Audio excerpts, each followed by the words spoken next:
స్వామి దాహాన్ని తీర్చగలిగాను. నేను ఎంత భాగ్యశాలినో, స్వామికి ఎంతో దగ్గరగా ఉన్నాను. స్వామి స్పర్శతో జీవం పొంది పులకరించాను. ఓయ్ ఆగు ఆగు, ఈరోజు సాయంత్రం కార్యక్రమాలలో రికార్డ్ చేయడానికి నన్ను నా స్తంభం దగ్గర పెట్టినప్పుడు నేను నా పాదస్థితులలో ఉండిపోయాను. అప్పట్లో నేను నా స్వామి దివ్య మంగళ స్వరూపమే ఫోటో తీసేదాన్ని. నా మెమోరీ అంతా స్వామి మాత్రమే ఉండేవారు. నా లెన్స్ని చూస్తే స్వామి దివ్య మంగళ స్వరూపమే కనిపించేది. ప్రతి ఫోటో ఒకదాన్ని మించి ఒకటి ఉంటుంది. అవును, మనం జీవం లేని వస్తువులము. అయినప్పటికీ కానీ స్వామికి ఎంతో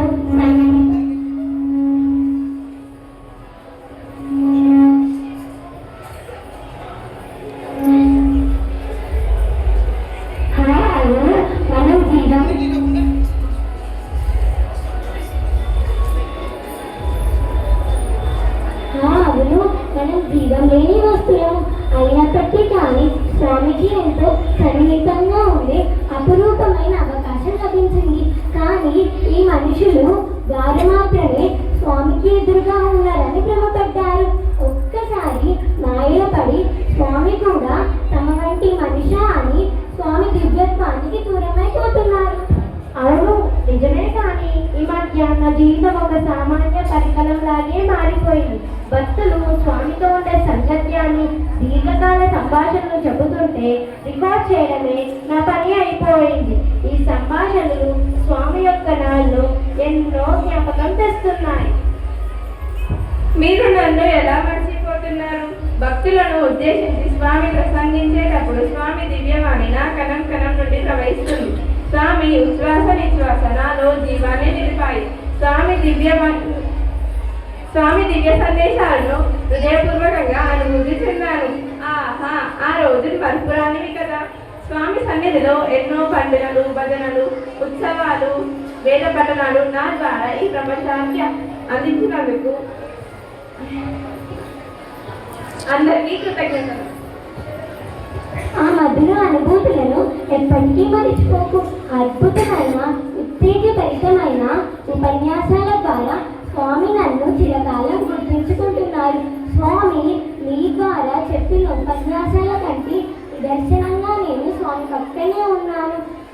అనురాగరహితమైన మానవ సమాజాన్ని ఉద్దేశించి చెప్పుతూ చేసిన ఉపన్యాసాలు కలిసి స్వామి నన్ను చివరికి తాకేవారు. మనం కూడా స్వామితో ఉన్న స్మృతులను, అనుభూతులను పొందుటకు మన సహచరుల ద్వారా తెలుసుకున్నామా? నేను లేకున్నా మీ అందరికీ ఏదైనా అలా తెలుస్తుంది. అసలు గతాన్ని తిరిగి చూస్తే స్వామి భౌతిక ప్రస్థానంలో నాకు ఎంత ముఖ్యమైన పాత్రలు ఇచ్చారు.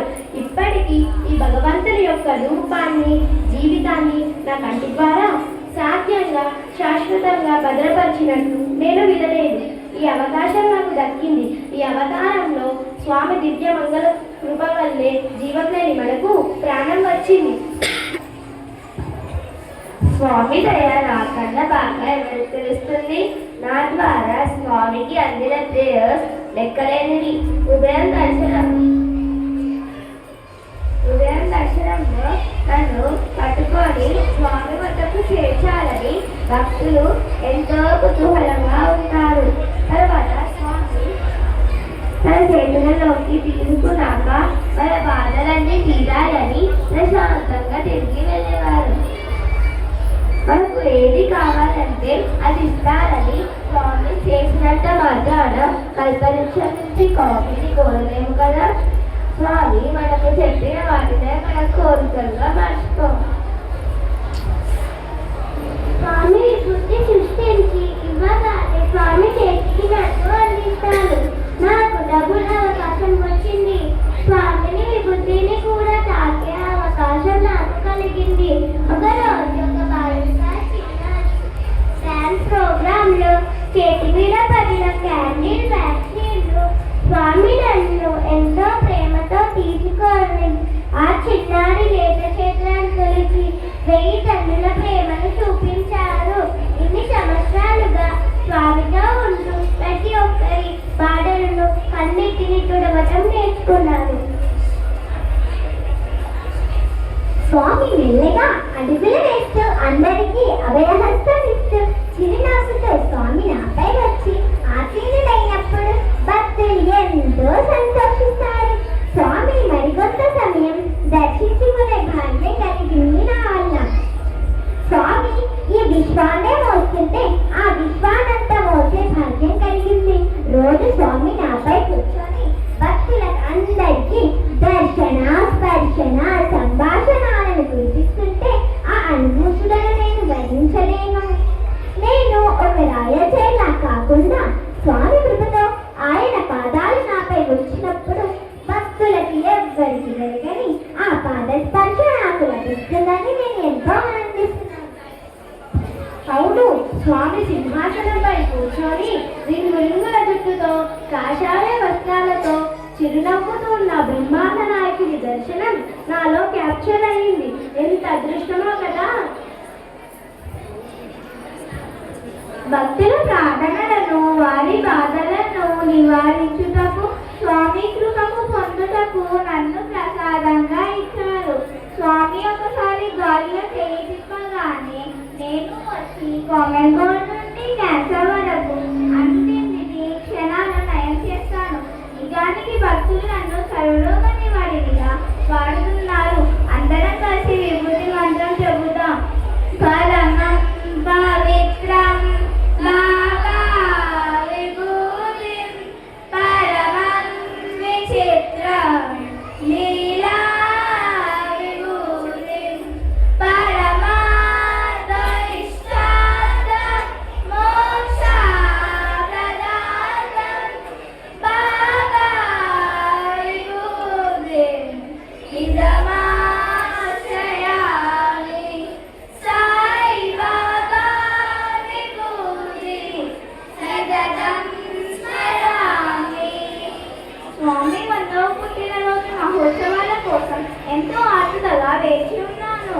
స్వామి మనకు ఇచ్చిన అనుభవాలను గుర్తు చేసుకుంటూ ఆ ఉత్సవాలలో పాల్గొందాం. మనం సత్సంగాన్ని ముగించే ముందు అందరం కలిసి స్వామికి ఒక రోజుని సమర్పించుకుంటున్నాం. ఆహా, మీ సంభాషణ అంతా వింటుంటే నా మనసుకి ఎంతో ఆహ్లాదంగా ఉంది. నా అవకాశం ఎప్పుడు వస్తుందా అని ఎంతో ఆతృతగా గుర్తించున్నాను. మొగ్గనాథులను ఒకరోజు స్వామి తన చేతిలోకి తీసుకున్నాక పువ్వుగా ఇచ్చుకున్నాను. ఎన్నో కోట్ల పుష్పాలలో నేను మాత్రమే ఆ భగవంతుని పాదాల చెంతకి చేరుకుంటున్నాను. ఈనాటికి భక్తులు వారి భావాలను కృతజ్ఞతల రూపంలో ఒక పువ్వుని స్వామికి సమర్పించుకుంటున్నారు.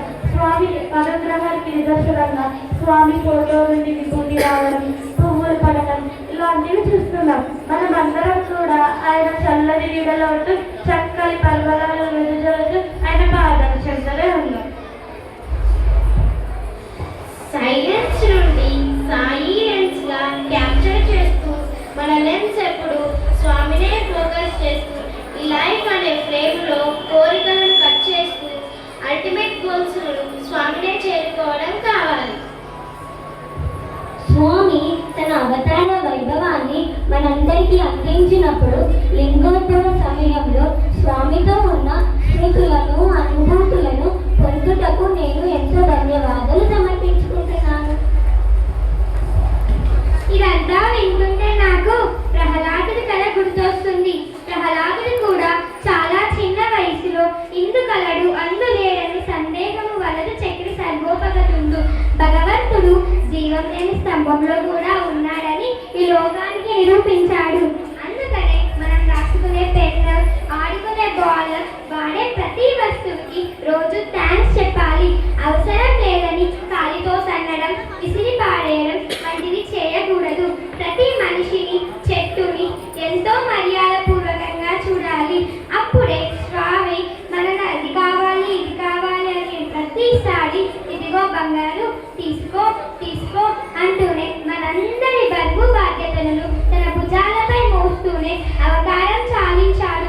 ప్రేమ, సేవ అనే 2 రెక్కలతో సంపూర్ణ శరణాగతులపై జీవం ఉన్న వాటిలోనే కాదు, జీవం లేని జడ పదార్థాలలో కూడా ఆ భగవంతుని యొక్క విభూతి తత్వాన్ని గుర్తించి ఈ స్కిట్ ద్వారా